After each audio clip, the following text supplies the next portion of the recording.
आपण जर संभाजीनगरचं पाहिलं तर शहरामध्ये ड्रग्सचं रॅकेट हे खूप मोठ्या प्रमाणात झालेलं आहे. गेल्या 4-5 वर्षांपासून हे रॅकेट वाढतच चाललेलं आहे. काही दिवसांपूर्वी मी जलील साहेबांचा सुद्धा इंटरव्ह्यू केला. त्यामध्ये त्यांचं असं म्हणणं आलं की पोलीस हफ्ते घेतात, त्यामुळे या ड्रग्सचं डीलिंग करणाऱ्या लोकांवरती कारवाई केली जात नाही.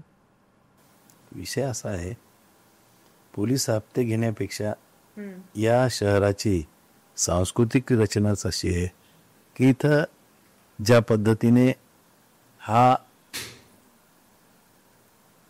ज्या समाजाने निजामामुळे मुस्लिम डॉमिनेटेड शहर आहे आणि त्यामुळे अवैध धंदे सर्वात जास्त कुणाचे, कोणत्या समाजातले? इम्तियाज जलीलनी जेव्हा नशेच्या विरुद्ध आंदोलन केलं आणि ते त्यांनी त्यांचा खासदारकी असेपर्यंत त्यांनी केलं आणि ते आता घरी बसले. हे बघा, आंदोलन किंवा सत्तेत असताना किंवा लोकप्रति असताना करावं लागतं, नंतर थांबावं लागतं असं काही नाही. तुम्ही कधी चुकीच्या गोष्टी करता सातत्याने आंदोलनाच्या विरोधात आपण असलं पाहिजे, आंदोलनामध्ये असलं पाहिजे. एखादी गोष्ट चुकीची त्याच्यासाठी उठून उभा राहून संघर्ष केला पाहिजे. आपण राजकारणी फक्त राजकारण करण्यापुरतं जर करत असाल तर चुकीचं आहे. सामाजिक भावना ठेवून सातत्याने संघर्षामध्ये असलं पाहिजे एखादी गोष्ट चुकीची असली तर. इंटरव्ह्यू मध्ये जलील साहेबांनी स्वतःहून सांगितलं होतं की 35 म्हणून अटक केलेली आहे आणि ते 35च्या 35 मुस्लिम आहेत, असं त्यांचं स्वतःचं स्टेटमेंट आहे. हो, आहे ना. या शहरामध्ये मी मागच्या काळात जे अवैध धंदे नशेचे चालू होते, त्या अवैध धंदे चिकलठाण्याच्या दोन्ही बाजूनी ज्या टपऱ्या होत्या तिथं सरळ अवैध धंदे चालायचे, नशेचे धंदे चालायचे. ते सगळे उकडून फेकायला लावले. माझ्या अंगावर बरीच माणसं आली, पण मी थांबलो नाही आणि मी तो रस्ता सरळ केला. सगळ्या दुकानं साफ करायला लावल्या. आता सध्या सुद्धा ड्रग्सचं रॅकेट सुरू आहे ते ड्रग्सचं रॅकेट.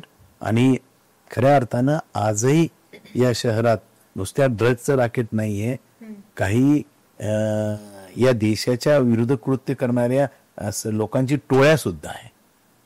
असं नाहीये नुसतं नशेचं, त्याच्यापेक्षा भयानक परिस्थिती आहे.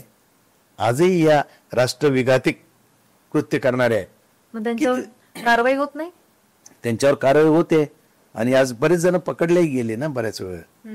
तर आता ते कसं आहे, एखादी गोष्ट आता ह्या गोष्टी हळूहळू नष्ट होतील, एकदम नाही करताय. आता गोरक्षकाच्या विरुद्ध आता एका गोरक्षकाला मारहाण झाली परवा दिवशी. आता ती मारहाण झाली. या इथे वस्त्याच इतक्या सगळ्या वस्त्यांमध्ये इतके चुकीचे लोक बसलेले आहेत. तर परवा चुकीचे आणि जिहादी विचारायचे. आणि अशी माणसं जोपर्यंत शहरात आहे तोपर्यंत शहर हे